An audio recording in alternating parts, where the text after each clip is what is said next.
And now for chapter 15. A soft answer turneth away wrath, but grievous words stir up anger.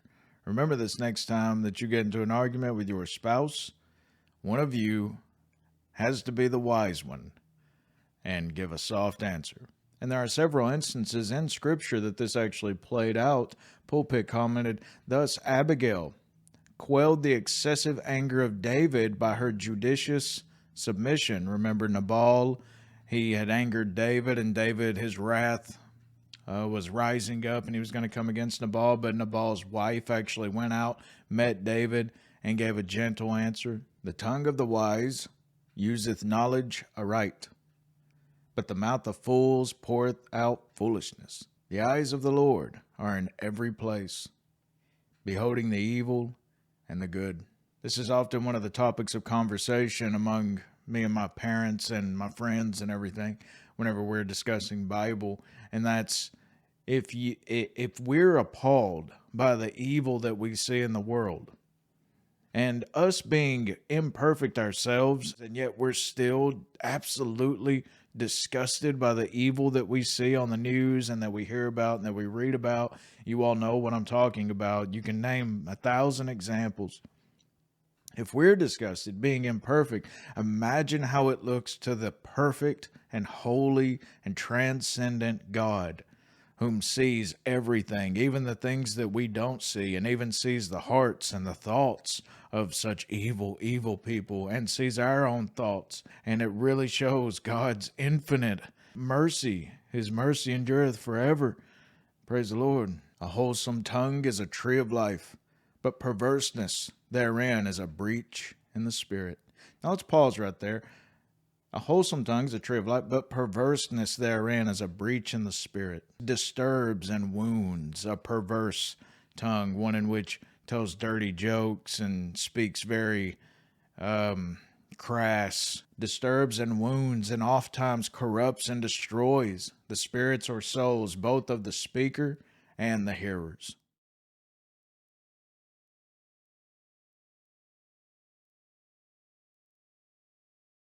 A fool despiseth his father's instruction, but he that regardeth reproof is prudent or wise. In the house of the righteous is much treasure, but in the revenues of the wicked is trouble. Notice how it doesn't say that the wicked are poor necessarily. It just says that they're trouble.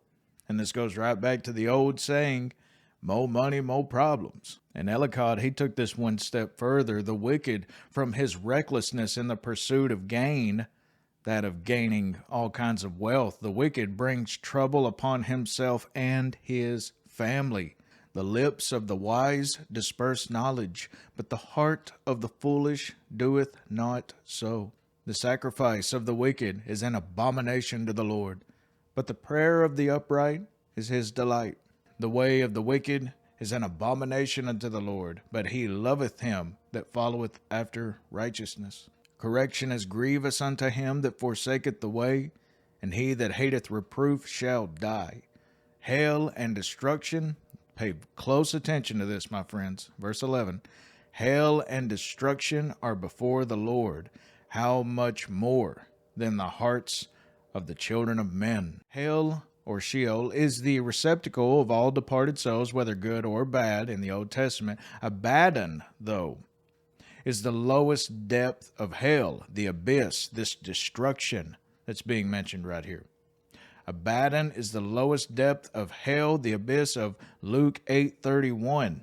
Do you recall how the man possessed all of these demons? Whenever Jesus says, what is your name? They say, Legion, for we are many. But then they go and they beg him. They say, have you come to judge us before our time? Please don't send us into this place that we're talking about, the lowest point, the abyss. And that is what these demons fear. And that is what's being referred to right here, that the Lord sees all of these places, even the most terrifying. The clause means that God's eye penetrates even the most secret corners of the unseen world. How much more the hearts of men? How much more our actions and our thoughts. Verse 12, a scorner loveth not one that reproveth him, neither will he go unto the wise. They don't ever seek good counsel.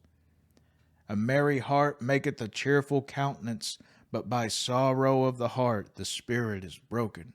The heart of him that hath understanding seeketh knowledge, but the mouth of fools feedeth on foolishness. It's their daily bread to eat upon evil and stupidity. I've met many like this. I believe I was even in that camp once. All the days of the afflicted are evil, but he that is of a merry heart hath a continual feast. Now, this can really confuse some people. Let's just focus on this for just 1 second. Verse 15, all the days of the afflicted are evil. Any time that a proverb seems a little difficult to understand, always take the second part of it. Never just read all the days of the afflicted are evil, because then you can gather to yourself, well, then that's talking about the poor. All of their days are filled with misery. But that is not what this proverb is saying, my friends, because if you take the next clause with it, but he that is of a merry heart hath a continual feast, then you get a different interpretation of this. Once again, just as Pulpit commented, in our verse, the contrasted clause, that of a merry heart, restricts the sense of the afflicted to mental, not material evil. The persons intended are such as take a gloomy view of things. They're always very negative about everything, who are always in low spirits and cannot rise superior to present circumstances. Therefore, having that new light shined upon this proverb, let's read it one more time. All the days of the afflicted are evil, meaning that they take everything in the negative. They're always just, oh, woe is me. But he that is of a merry heart, that is the optimist, he that is of a merry heart hath a continual feast. They can just make the best out of every situation. Verse 16, better is little with the fear of the Lord than great treasure and trouble therewith. Better is a dinner of herbs where love is than a stalled ox and hatred therewith. Now the herbs would have been something that the poor feasted on because they didn't have an ox, but the rich, or at least the better off, would have had an ox. Better to be poor and happy or have love than to be a little bit better off and have hatred within your heart. A wrathful man stirreth up strife, but he that is slow to anger appeaseth strife. The way of the slothful or lazy man is as a hedge of thorns, but the way of the righteous is made plain. Meaning many troubles will be in the life's journey of a lazy man. A wise son maketh a glad father, but a foolish man despiseth his mother. But you may wonder, why is the father not mentioned with that? Well, the father is lumped in, but I believe that the Lord looks at despising one's own mother as being far more evil. In the sense that the mother is the one that had to labor to bring you into the world. She actually had to go through a type of torment in order to get you here, and months long of this. Whenever many would have aborted you, especially in these days, many just go and get abortions. But the mother actually went through all of that pain in order to have you. So to despise the one that did that, oh man, how foolish. Verse 21, folly is joy to him that is destitute of wisdom, but a man of understanding walketh uprightly. Without counsel, purposes are disappointed, but in the multitude of counselors they are established. A man hath joy by the answer of his mouth, and a word spoken in due season, how good is it? The way of life is above to the wise, that he may depart from hell beneath. The Lord will destroy the house of the proud, but he will establish the border of the widow.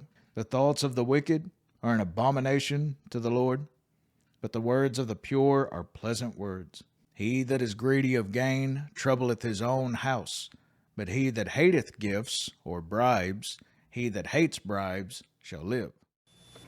Bud Dwyer was elected state treasurer in 1980, the first of 2 terms running the state's finances. It was his second term, though, that spelled the beginning of troubles for the 47-year-old veteran politician. Last May, the state treasurer and former Republican state chairman Robert Asher were indicted in what became known as the CTA bribery scandal. After a trial that lasted over a month, Both men were found guilty in December for their role in a kickback scheme involving the awarding of a $4.6 million contract to a California computer company. In return, the two received promises of $300,000 in kickbacks, but no money ever exchanged hands. Dwyer was scheduled to be sentenced tomorrow in federal court in Williamsport, where the trial took place. He faced up to 55 years in prison for his conviction on charges of conspiracy to commit bribery, perjury, mail fraud, and other counts. Right up until the end, Dwyer maintained his innocence. His lawyer was seeking a new trial. Dwyer is survived by his wife and 2 children. The heart of the righteous studieth to answer. Study to show thyself approved, a good workman unto God, that needeth not be ashamed. There is shame that accompanies those in whom do not study. You'll find that you'll fall into many, many traps. You'll not know what your belief is even about. You'll get to heaven and you'll have no rewards. There's great shame because many will suffer loss on that day. Paul the Apostle tells us whenever the rewards are given out. So great shame even. But the mouth of the wicked poureth out evil things. The Lord is far from the wicked, but he heareth the prayer of the righteous. The light of the eyes rejoiceth the heart, and a good report maketh the bones fat.